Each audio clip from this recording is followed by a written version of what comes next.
আমাদের জেঠুর বাগান এবং ছাদ বাগানের ভিডিও তোমরা অনেক ভালোবাসা দিয়েছো, তার জন্য থ্যাংক ইউ সো মাচ। তাই ভাবলাম জেঠুর বাড়ির পিছনের বাগানটা আজকে ঘুরে দেখাই। এখানে বড়সড় একটা পদ্মক্ষেত আছে, আর এবার যে গাছটা দেখতে পাচ্ছ এটার নাম হচ্ছে ক্যামেলিয়া। তোমাদের কারো চেনা থাকলে অবশ্যই কিন্তু কমেন্ট করো।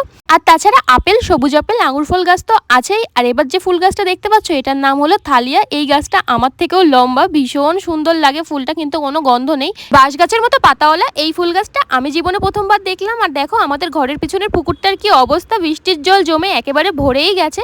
আমি এখানে প্রায় সময়ই আসি, এখানে আসলে আমার ভীষণ ফ্রেশ লাগে। আর এই যে হচ্ছে আমাদের জেঠু, গাছ লাগাতে ভীষণ ভালোবাসে, যেখানেই জায়গা পায় সেখানেই গাছ লাগায়। এই গাছটা দেখো, এটার নাম আমার ঠিক মনে নেই, এটা নাকি একটা ভেষজ গাছ, এর পাতা ভীষণ উপকারী, আর এটাও জেঠুই লাগিয়েছে। তারপর আমরা ভাবলাম একটু বাড়ির সামনে যে বাগানটা আছে ওখানে যাওয়া যায় কিনা দেখি, কিন্তু দেখো বৃষ্টির জন্য এখানে পুরো জঙ্গল হয়ে গেছে, আর জোকও আছে, এর জন্য এখন ঢোকা যায় না।